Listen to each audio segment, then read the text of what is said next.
Assalamualaikum warahmatullahi wabarakatuh.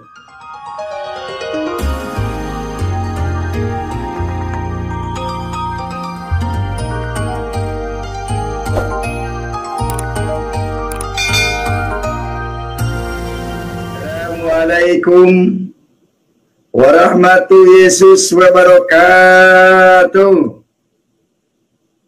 Alhamdulillah Rabbil Alamin.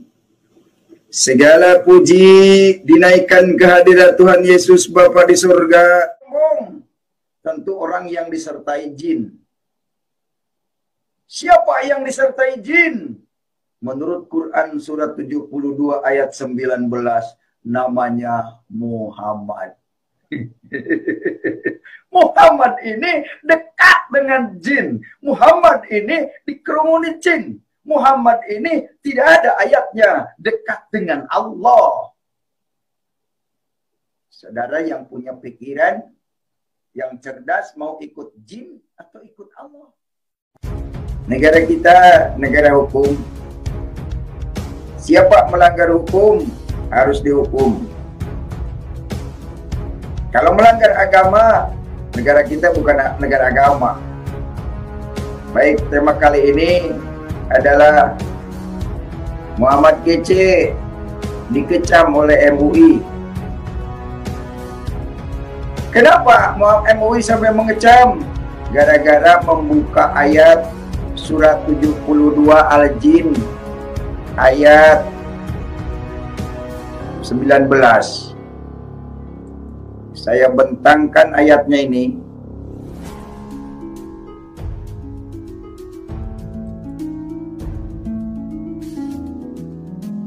Saya dapat informasi Muhammad Kece dikecam. Channel Muhammad Kece dikecam oleh MUI gara-gara mengatakan Muhammad dekat dengan jin. Nah, ini dia ayatnya. Saya akan bentangkan ayatnya yang membuat Muhammad Kece dikecam oleh MUI. Nah, ini dia. Ini ayat jelas di dalam Al-Quran yang bunyinya begini. Bismillahirrahmanirrahim. Wa annahu lama qama Abdullahi yaduhu kadu yakanuna alaihi libada. Artinya, ini terjemahannya begini. Dan sesungguhnya ketika hamba Allah Muhammad berdiri menyembahnya, melaksanakan salat, mereka jin-jin itu berdesakan mengerumuninya. Jelas ya ayatnya. Muhammad ini dekat dengan jin. Masa ini tidak boleh disiarkan di publik? Oh, rupanya ini Al-Quran tidak boleh diterjemahkan. Makanya MUI ngecam Muhammad Kece. MUI mengecam gara-gara ini ditampilkan di publik.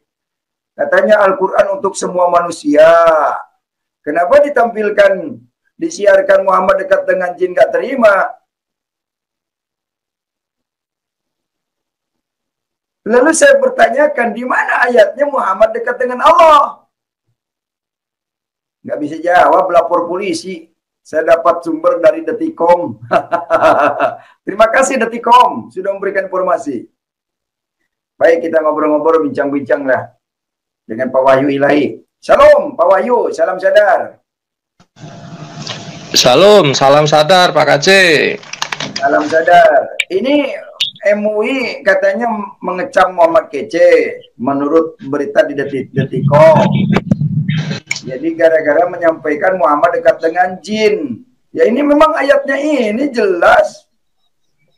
Bukannya pada nyadar, malah melaporkan. Emangnya Muhammad Kece nggak bayar pajak apa? Polisi bisa diperalat.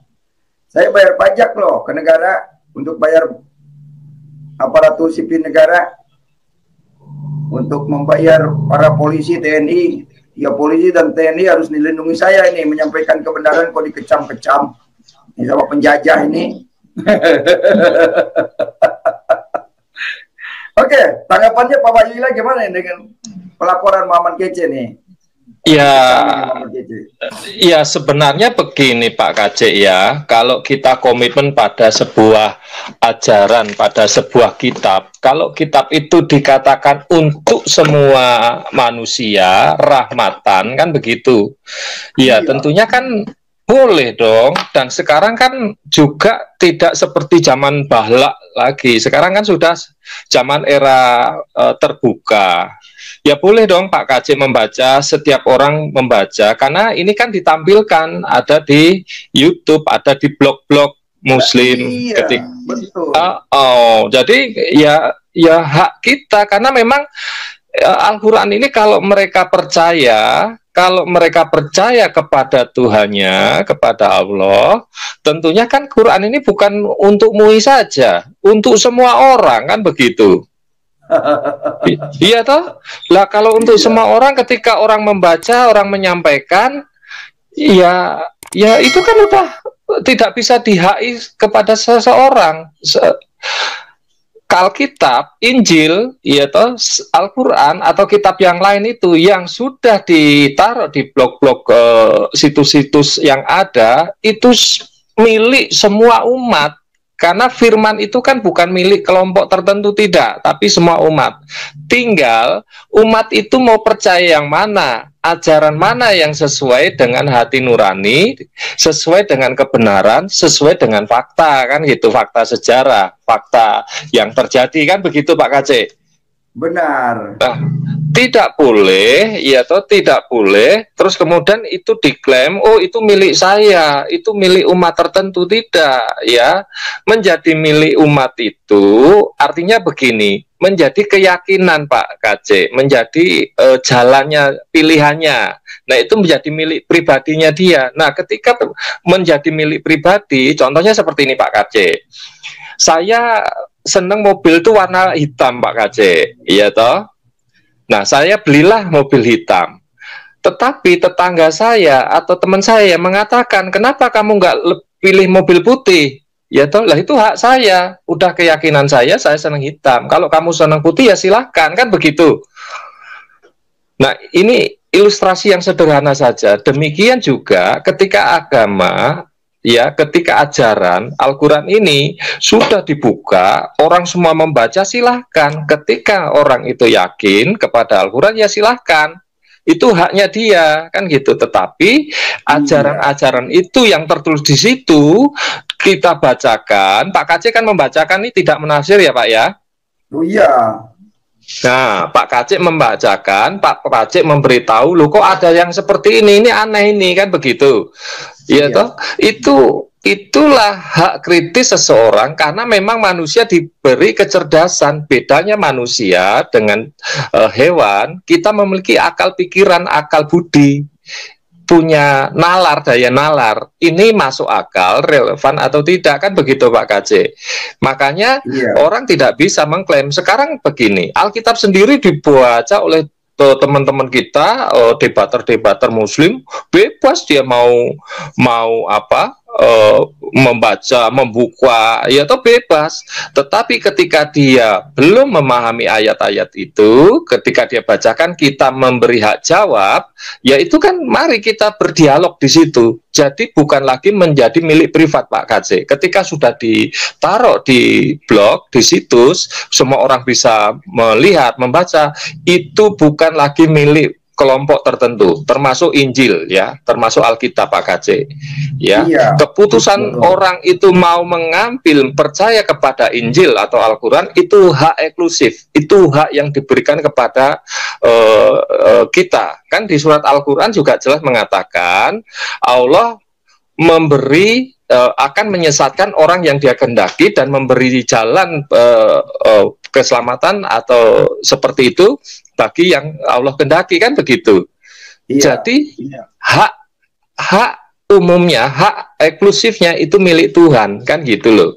Nah, ini yang harus dipahami oleh teman-teman kita semua, oleh bangsa Indonesia, bahkan di dunia kan begitu.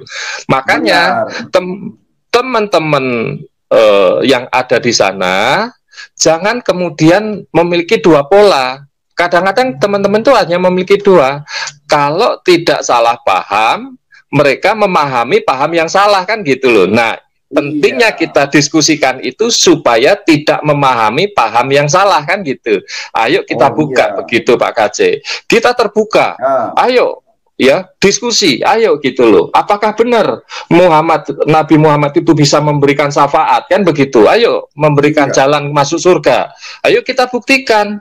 Ya sesuai ayat Anda, sesuai yang tertulis di Al-Quran, juga tertulis yang di Injil. Kalau Yesus adalah jalan kebenaran dan hidup, jelas dikatakan bahwa tak seorang pun datang kepada Bapa ke surga, tempat Bapa itu di surga, kalau tidak melalui Yesus, kan begitu.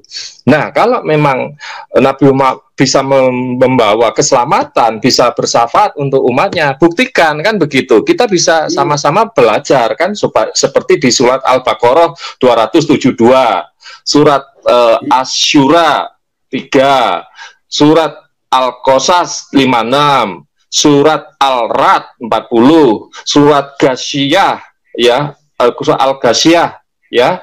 Di situ juga jelas. Apakah surat-surat ini menunjukkan kalau Nabi Muhammad membawa orang masuk ke surga?